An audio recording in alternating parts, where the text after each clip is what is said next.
Muchas bendiciones. Es un gusto para mí compartir el plan de lectura de los escombros a la reconstrucción que consiste en leer el libro de Esdras y de Nehemías. El día de hoy nos toca leer Esdras 3, que está hermoso porque es una clara evidencia de que Dios es de pactos y que cumple sus promesas. Los judíos tuvieron que esperar 70 años para ver concretada la promesa de Dios. Yo no sé tú cuánto tiempo llevas esperando lo que Dios te prometió. Tal vez 1, 5, 10 años, pero hoy yo te vengo a decir, sigue confiando, porque lo tuyo no va a terminar en ruinas. Tú vas a ver una construcción gloriosa porque Dios es fiel. Si tú lo crees, escribe en los comentarios, lo mío no termina en ruinas, de las cenizas sale belleza. Y vamos a comenzar orando. Padre nuestro que estás en los cielos, gracias porque tú has estado con nosotros.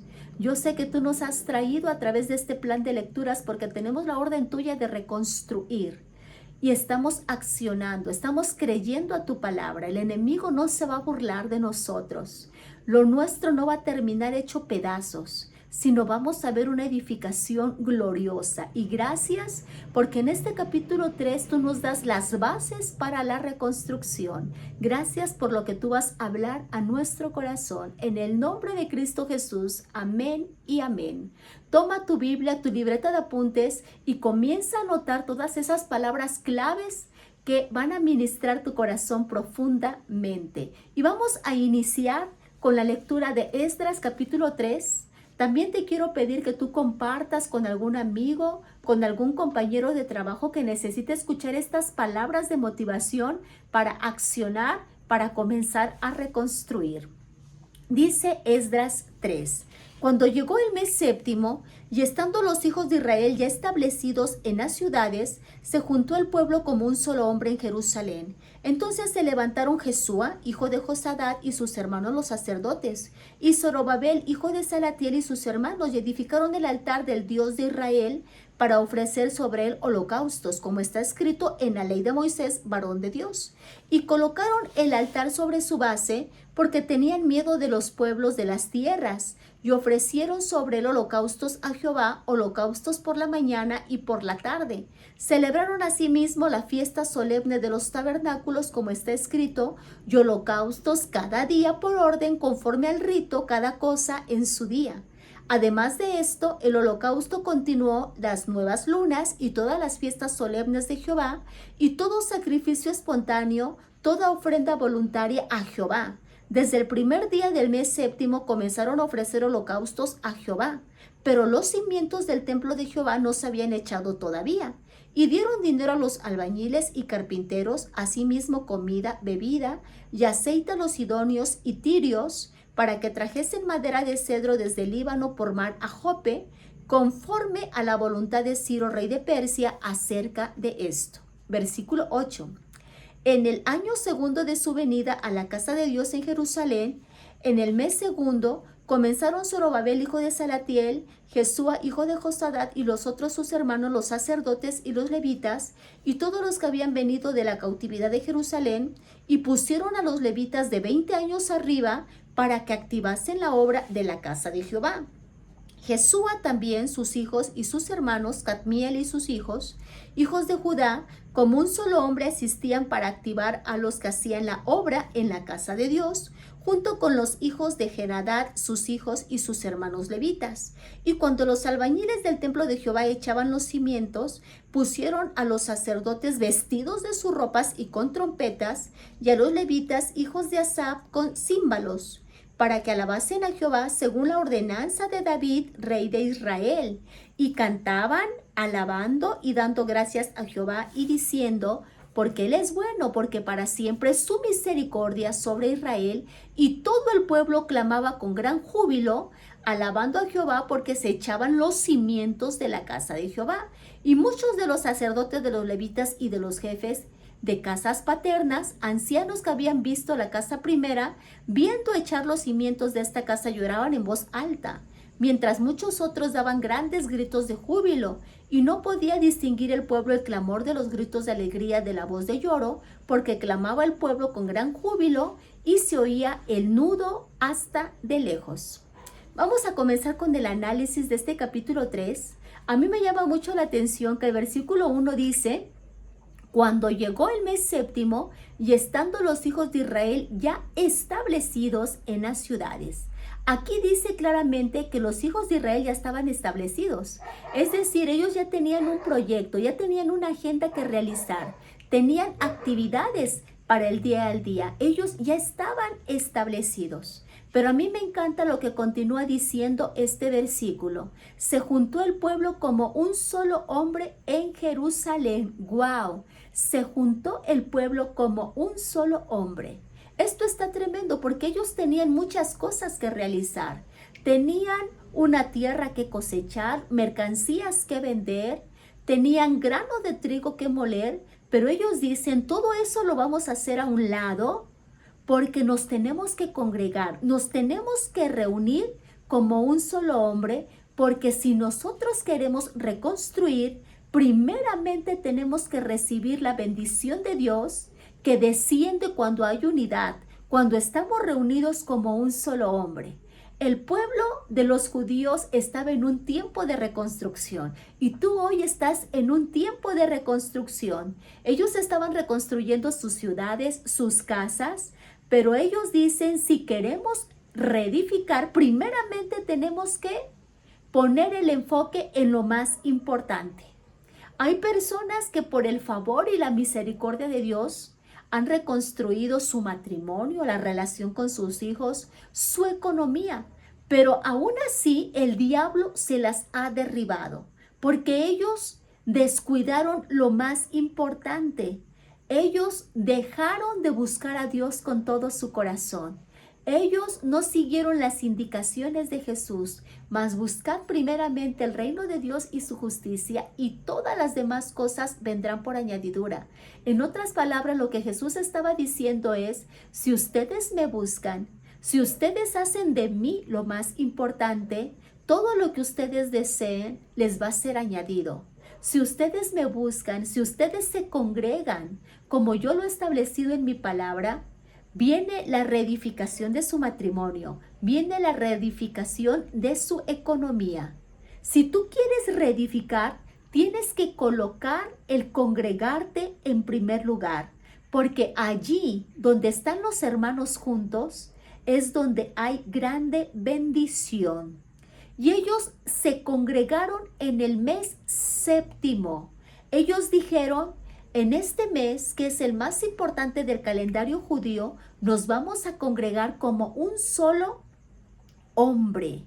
Esto está tremendo porque el altar estaba tirado, pero ellos dicen, lo vamos a levantar en unidad. El altar está derrumbado, pero como un solo hombre lo vamos a reconstruir. Y escucha esto que yo te voy a decir porque la adoración individual es importante, pero en la adoración congregacional, corporativa, hay mucha bendición. El diablo tiembla cuando tú te reúnes con tus hermanos para adorar a Dios.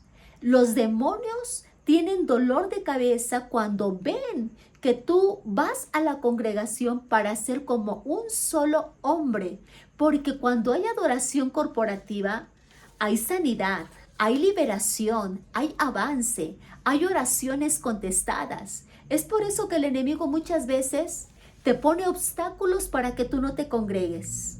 Te engaña y te dice, pero tú puedes ver la transmisión desde tu casa. Allí tú estás cómodo, tú estás buscando de Dios. No, es importante que tú te puedas reunir en la congregación para que en unidad se pueda levantar adoración al Dios Todopoderoso. Qué tremendo, porque ellos tenían muchas actividades, pero ellos hacen a un lado todas las actividades sociales, económicas, culturales, porque dicen nos tenemos que congregar para que como en un solo hombre podamos levantar adoración a Dios. Y hay personas que cuando están pasando por momentos difíciles, ellos buscan de Dios, le hablan al pastor y le dicen, ore por mí. Le hablan a los hermanos, estoy pasando por esta adversidad, esta enfermedad, esta situación terrible. Oren por mí, y cuando Dios les da el milagro, se olvidan. Y ya no los ves más en la congregación. Y cuando tú te los llegas a encontrar y les dices, ¿qué es lo que ha pasado contigo? Te hemos extrañado, te dicen, es que tengo cosas importantes que realizar. Vinieron unos familiares de lejos, por eso no asistí. Me invitaron a hacer senderismo, tuve que ir al balneario.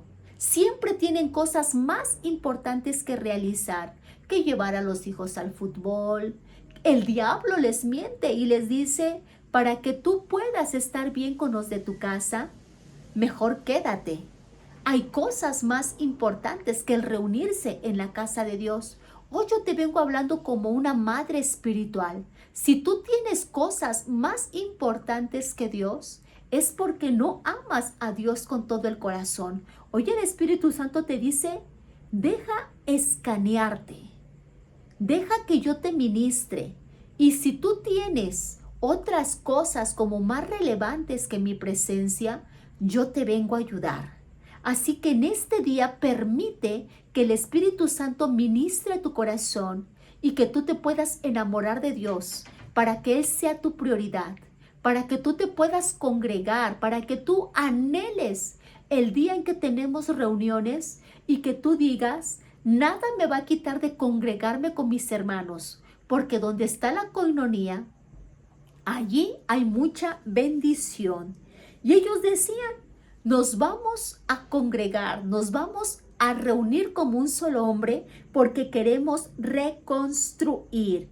Y como ellos sabían de la importancia de estar reunidos, Dios también sabe que Él derrama su bendición cuando tú estás congregado como un solo hombre. Y es por eso que en el mes séptimo se establecen 3 fiestas muy importantes para los judíos. La fiesta número 1 es la de las trompetas. La fiesta número 1 es la de las trompetas. La fiesta número 2 es de la expiación. Y tú conoces que es en esta fiesta el sumo sacerdote entraba hasta el lugar santísimo para poder ofrecer un sacrificio y que el pueblo fuera perdonado. Es decir, que esta fiesta tiene que ver con confesión de pecados y con obtener el perdón. Los líderes decían, si nosotros queremos reconstruir, tenemos que confesar nuestros pecados, porque reconocemos que fueron nuestros pecados los que trajeron desolación. Si queremos reconstruir, tenemos que confesar nuestros pecados. Y ellos durante esta fiesta traían sus ovejas para ser sacrificadas y presentarlas en el altar para expiación de pecados. A mí me encanta que cuando Juan el Bautista ve a Jesús allá en el río Jordán, le dice, he aquí el Cordero de Dios que quita el pecado del mundo. Jesús es el Cordero que fue sacrificado para que tú y yo fuéramos justificados y pudiéramos tener el perdón de Dios. La sangre que Él derramó nos justifica, nos redime. Cuando tú eres salpicado con la sangre de Jesús, en ti se revela lo que dice el libro de Isaías. Ninguna arma forjada en contra de ti va a prosperar y tú vas a condenar toda lengua mentirosa que se levante en tu contra. Cuando tú eres salpicado por la sangre de Cristo Jesús, tú le dices fácilmente a un brujo que te maldijo, yo condeno esa palabra que me dijiste y te la regreso, porque no es mía. Yo soy hijo de Dios y a mí me pertenecen las bendiciones. Si un hechicero quiso enfermarte para matarte, tú le vas a regresar al remitente esa maldición, porque tú dices, no es mía. Yo soy comprado con la sangre de Cristo Jesús, yo soy justificado y dice la palabra que para mí son todas las bendiciones. Si tú lo crees, escribe ahí en la caja de comentarios, ninguna arma forjada en contra de mí va a prosperar porque yo estoy cubierto con la sangre del Cordero y yo tengo autoridad para condenar toda lengua mentirosa. Ahora, yo tengo que decirte que todos pecamos. La palabra dice que si decimos que no hemos pecado, estamos mintiendo. También el apóstol dice, hijitos míos, no pequéis. Pero si alguno de ustedes ha pecado, Dios mío, qué tremendo. Abogado tenemos para con el Padre a Jesucristo el justo. Y tal vez tú te preguntes, ¿cómo tenemos que tratar con el pecado? Fíjate que la palabra de Dios nos lo revela ahí en la primera carta de Juan, capítulo 1, a partir del versículo 5. Te voy a leer, escucha con atención esto.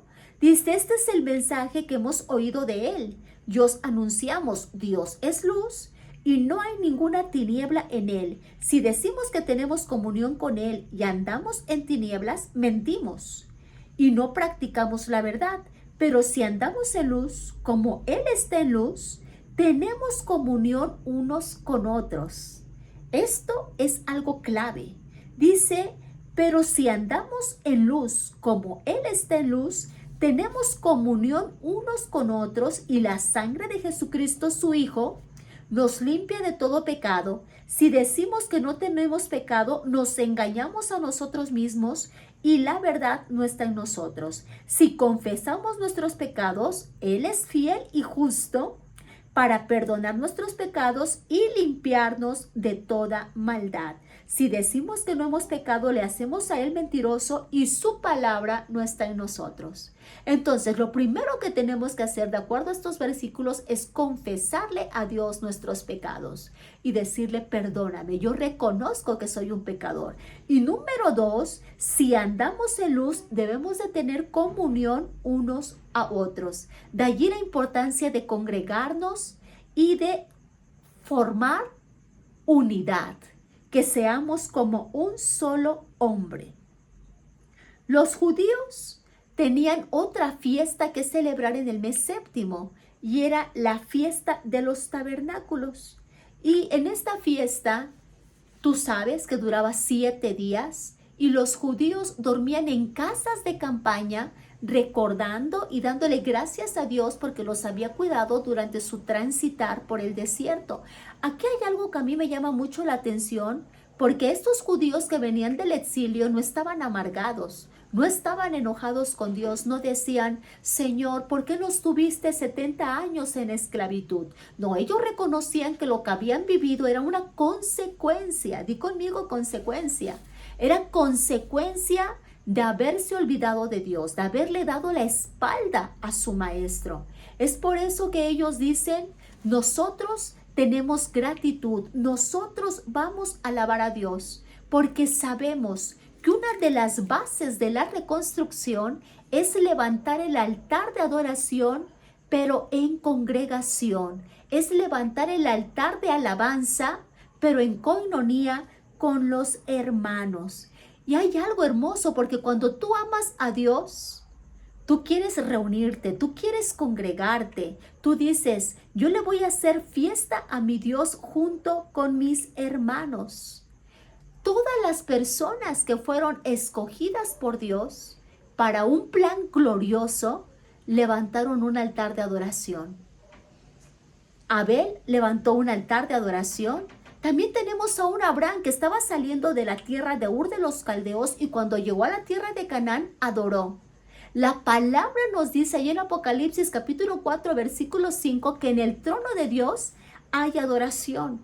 Por lo tanto, vuelvo a repetirte, una de las bases de la reconstrucción es que tú puedas levantar el altar de adoración individual, pero también congregacionalmente. Los judíos no estaban decepcionados con Dios. Ellos dijeron, nos vamos a reunir en el mes séptimo como un solo hombre. Y si tú estás determinado a reconstruir tu familia, tu economía, esta es la base. Tienes que reconstruir el altar de adoración congregacionalmente. Y a mí me llama la atención lo que dice el versículo 2. Se levantaron, edificaron el altar de Dios y ofrecieron holocaustos como está escrito en la ley de Moisés. Ellos no dijeron, vamos a hacerlo a nuestra conveniencia. Venimos de la esclavitud y estamos cansados. O a mí me parece, creo que así tenemos que levantar el altar. No, fíjate lo que dice, que levantaron el altar como está escrito en la ley de Moisés. Ellos volvieron al fundamento. Si tú quieres reconstruir, tú tienes que volver al fundamento. Y dice el versículo 3, Colocaron el altar sobre su base porque tenían miedo de los hombres que habitaban esas tierras. Yo te decía en días anteriores que únicamente habían regresado 50,000. Dicen algunos comentaristas que en Babilonia estaban viviendo 2 millones de judíos, pero solamente regresó el remanente de Dios y eran 50,000. Y con ellos había mujeres, niños y ancianos. Era normal que ellos tuvieran miedo, pero qué tremendo que ellos no dicen, bueno, vamos a comprar más armas, arcos, caballos para que nos podamos defender. No, sino que ellos dicen, tenemos que ir a los fundamentos, vamos a levantar el altar de adoración congregacionalmente porque eso nos da seguridad. Tú tienes que saber que tu seguridad está en Cristo Jesús. De nada te sirve tener cámaras de seguridad, andar trayendo guardaespaldas si Dios no está contigo. Todo eso es en vano. Por eso el salmista dice ahí en el capítulo 121, alzaré mis ojos a los montes, ¿de dónde vendrá mi socorro? Mi socorro viene de Jehová, que hizo los cielos y la tierra. Y fíjate lo que continúa diciendo este versículo, que ellos ofrecían un altar de adoración en la mañana y en la noche. Si tú quieres experimentar una reedificación completa, tú tienes que adorar a Dios sistemáticamente y de forma constante. Y aquí yo te quiero hablar de hacer devocionales todos los días. Mira qué bueno que ahorita estamos en este plan de lectura de los escombros a la reconstrucción, porque es importante que en el día a día podamos leer la palabra de Dios, adorarle, tener tiempo de oración. Tengo que decirte que si a ti se te hace pesado estar en este plan de lectura, es porque tú no amas a Dios con todo tu corazón. Y si tú quieres ver la reconstrucción total, tú tienes que ser disciplinado y decir, voy a ser sistemático y constante. Porque si tú únicamente te conformas con lo que tú recibes el día domingo, no vas a ver cumplidas las promesas de Dios que son grandiosas para tu vida. Este es el tiempo en que tú digas, yo voy a ser disciplinado. Diariamente yo voy a leer mínimo 3 capítulos de la palabra de Dios porque yo sé que ahí el Señor se va a comunicar conmigo. Y hoy el Señor nos está diciendo, sé sistemático. Ellos adoraban a Dios por la mañana y por la tarde. Ellos decían, tenemos tanta gratitud porque reconocemos que estamos en esta tierra y no ha sido por méritos propios, no porque hayamos tenido una estrategia militar tremenda, no. Estamos en Jerusalén por la gracia y por la misericordia de Dios. Y yo sé que hoy me están escuchando hombres y mujeres que con toda seguridad pueden decir, si hoy estoy de pie es porque Dios ha sido bueno conmigo y por eso yo voy a estar levantando altar de adoración en mi casa, pero también congregacionalmente, porque Dios ha sido bueno con mis hijos. Y con toda mi familia, yo le voy a servir con todo el corazón. Si tú eres uno de ellos, escribe ahí en la caja de comentarios, yo me disciplino y tengo altar de adoración sistemáticamente. Dios quiere levantar un pueblo que adore su nombre en todo el tiempo. No tan solo cuando hay bonanza, sino también en los momentos de dificultad. Porque tú tienes que saber que son precisamente los momentos adversos los que te forjan en carácter, los que te llevan a conocer a Dios de una manera más profunda que tú no lo conocías antes. Porque de nada te sirve únicamente conocer teóricamente que Dios es bueno, que su misericordia es para siempre.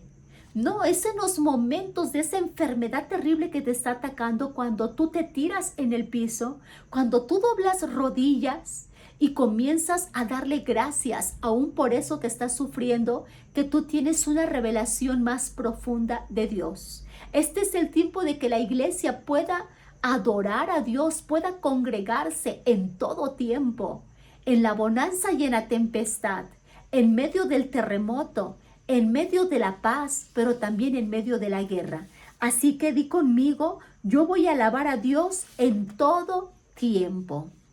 Y ellos estaban adorando a Dios, aunque el templo todavía no había sido edificado. Fíjate lo que dice el versículo 8. Dice, en el segundo año de su llegada a la casa de Dios en Jerusalén, el mes segundo, Zorobabel, hijo de Salatiel, y Jesúa, hijo de Josadat, y los demás de sus hermanos, los sacerdotes y los levitas, y todos los que habían venido de la cautividad a Jerusalén, comenzaron la obra y designaron a los levitas de 20 años para arriba para dirigir la obra de la casa del Señor. Versículo 10 y 11. Cuando los albañiles terminaron de echar los cimientos del templo del Señor, se presentaron los sacerdotes en sus vestiduras con trompetas y los levitas, hijos de Asaf, con címbalos para alabar al Señor conforme a las instrucciones del rey David de Israel, y cantaban y alababan dando gracias al Señor, porque Él es bueno, porque para siempre es su misericordia sobre Israel. Y todo el pueblo aclamaba a gran voz, alabando al Señor, porque se habían echado los cimientos de la casa del Señor. A mí me llama la atención que mientras ellos estaban echando los cimientos de la reconstrucción, estaban congregados como un solo hombre, alabando al Señor, mencionando sus atributos, diciendo, Dios es bueno y para siempre es su misericordia. Ellos estaban echando los cimientos, y tú sabes que los cimientos revelan qué tan grande se puede edificar un edificio. Si tú quieres edificar un edificio de 20 pisos, la cimentación tiene que ser grande y fuerte, y tú eres templo del Espíritu Santo. Este es el momento de que tú analices cómo está tu cimentación, porque si hoy se pudiera escarbar y ver cómo está tu cimentación, es decir, qué principios tú estás abrazando, qué valores tú estás siguiendo, estás actuando con honestidad, con respeto, estás siendo un reflejo del amor de Dios para tus hijos, para tus familiares, para tus compañeros de trabajo. A mí me llama la atención que el apóstol Pablo dice, tengan cuidado porque ustedes son reflejo de Dios, ustedes son templo del Espíritu Santo. Y fíjate, aquí hay algo más tremendo, porque dice Jesús en algún momento que no todos los que le dicen Señor, Señor, son los que van a entrar a su reino. Muchos le van a decir Señor, pero en tu nombre echamos fuera demonios, en tu nombre hicimos grandes cosas. Y Él les va a decir, no los conozco.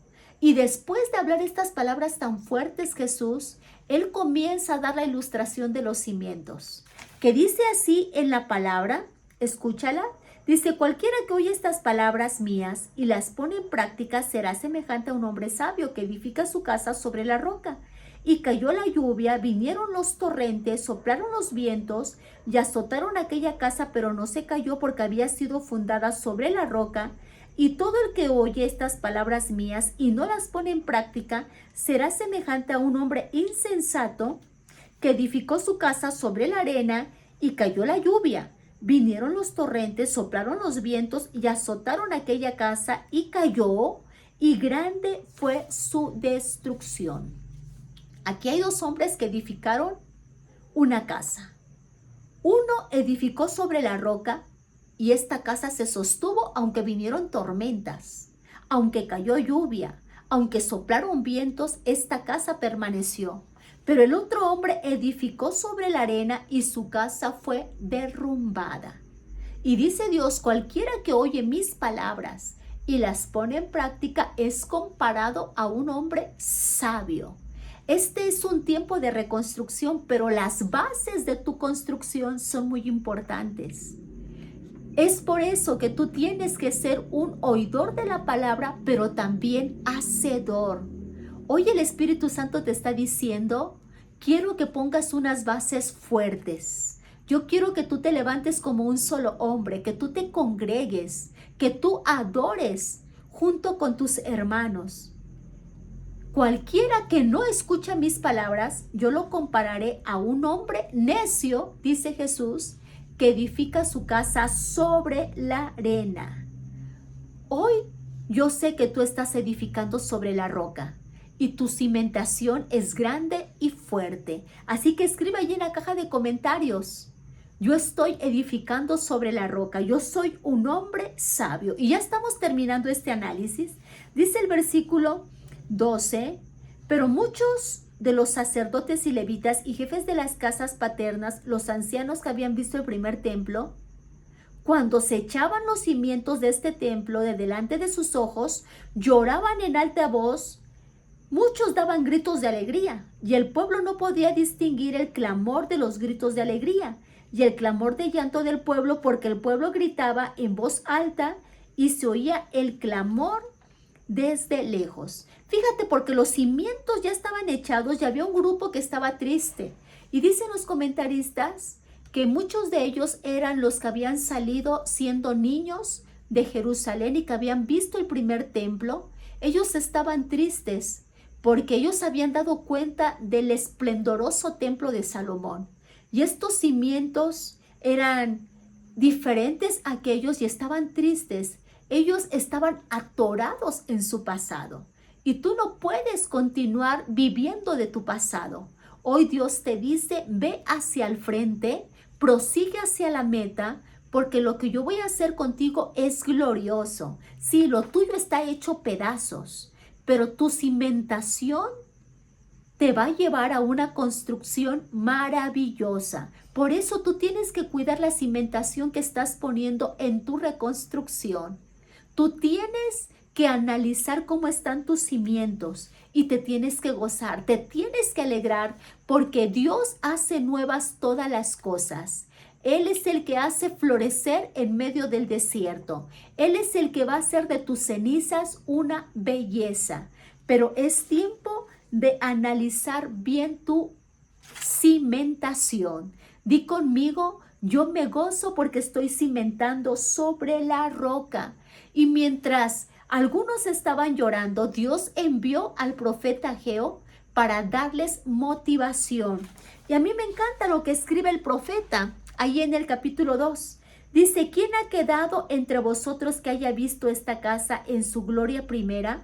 ¿Y cómo la veis ahora? ¿No es ella como nada delante de vuestros ojos? Pues ahora, Zorobabel, esfuérzate, dice Jehová. Esfuérzate también, Josué, hijo de Josadat, sumo sacerdote, y cobrad ánimo, pueblo todo de la tierra, dice Jehová, y trabajad, porque yo estoy con vosotros, dice Jehová de los ejércitos, según el pacto que hice con vosotros cuando salieron de Egipto, así mi espíritu estará en medio de vosotros, no temáis. Porque así dice Jehová de los ejércitos, de aquí a poco yo haré temblar los cielos y la tierra, el mar y la tierra seca, y haré temblar todas las naciones, y vendrá el deseado de todas las naciones, y llenaré de gloria esta casa, ha dicho Jehová de los ejércitos. Dios hoy te viene a decir, no temas porque yo estoy contigo en esta reconstrucción, y yo voy a llenar tu construcción de gloria. Yo voy a llenar tu templo de mi presencia. Así que ánimo, estamos en una época de reconstrucción, pero asegúrate de que tu cimentación sea de acuerdo a los fundamentos. Y vamos a orar. Vamos a pedir al Espíritu de Dios que Él nos dé revelación de acuerdo a lo que acabamos de escuchar. Padre nuestro que estás en los cielos, gracias por esta palabra de sabiduría. Tú quieres que nos congreguemos como un solo hombre, así como lo hicieron los judíos. Allí ellos pusieron la cimentación de la reconstrucción. Yo sé que hay bendición cuando tu pueblo se congrega. Ayúdanos a obedecerte para ser personas sabias, porque yo sé que tú estás trayendo una reconstrucción gloriosa sobre cada uno de tus hijos.